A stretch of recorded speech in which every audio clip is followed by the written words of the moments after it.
I wanted to make this quick video for my homeschool mom friends because I frequently make different scrapbooks, or I don't call them scrapbooks, like learning books that we create along the way when we're going out and about doing road schooling or just different things. So initially I was going to create a notebook for our Movement Mondays, which is just us getting out into nature and taking learning as it comes. But now I've realized that we're going to have two probably, because we went to Rocky Mountain National Park today, and we're going to need a notebook for one notebook for Rocky Mountain National Park every time we go. I realized we're going to have a lot there. So I'm going to flip the camera around and show you how I'm laying it out and what I do. So if you are ever interested in, just getting ideas, ideas are good. This was our first day to go to Rocky Mountain. We ended up getting the annual pass. So, because I know we'll go back, it's about an hour and a half from where we live, the entrance anyway. So what I'll have the kids do, and I create one along with them, mine's a little bit different, is tomorrow they're going to create a cover for theirs, that's theirs. And we got maps when we were there. We got the visitor's guide, and I'll show you how I'm going to use that. And then we took tons of pictures as well. So I don't have that in there yet. So we're going to put the map in the front to make note or refer to. And then from the visitor's guide, we will cut what was pertinent to us today. And then I'll make sure to go back and date the days that we were there. So like this is the scenic drive that we did today. And we stopped there and turned back because it was, a long story. Anyway, and then this was the map of the Fall Rivers Trail area. And my goal is that we'll color in on the map the different trails that we do at different times. So we can kind of see, oh yeah, hey. And then we can make note, hey, remember we were at the lava cliffs when blah, blah, blah we saw, So that way if the kids are ever like, hey, where were we when we saw that, or what? We want to go back there. Which trail was that? We have a reference to get back to. And then I left a little blank, page I try to leave a few blank in case we have photographs or things we want to put in. So when we got to a stopping point at the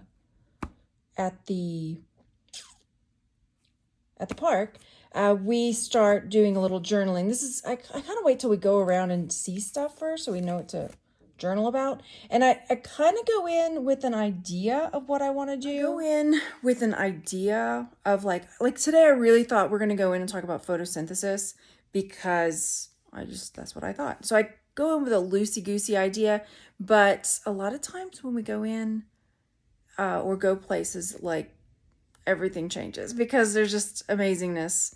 And so it ended up really changing because we were going to go to this waterfall. And oops, we took a wrong turn. So it turned into like map lessons, and then we were talking about the tundra. So I'll turn the camera around and show you kind of what, and as we go along throughout the day, I take note or have them write down or text me, because I'm driving, any questions or wonders that come up in their mind, and that way it's a leaping off point for other things that we're going to dive deeper. This was just mine. Like I do it while they're writing too, because it tends to motivate them a little more. And so we drew a little picture of one of the things. Like we were like, why are the trees up high? Like up in this, way up high anyway. Why are the trees? They only have leaves on one side. What's up with that? And then I wanted them to figure out what an alluvium fan was, because that's where the waterfall was that we went to. So there were a few questions they had about the tundra and this and that. And we were finding mica along the river, and we saw elk, which was really cool. So now, once we've done this, and I've kind of jotted down some of the ideas for jumping off points, this is what I'm going to have them do tomorrow because I've got some stuff to do. So this, I'll tell them, set your paper up like this, or your notebook. They'll use theirs. And, go in and define alluvium fan. You can watch a documentary. You can, whatever you need to do, define it in your own words, and then draw like a picture. They already kind of drew a picture today in theirs. And then divine alluvium, which is something that has to do with that. Then they'll go in and what is a tundra, what lives in a tundra, plants, birds, insects, mammals. And then I put on their reptiles, amphibians, even though I know the answer to that, but I want them to dive into that.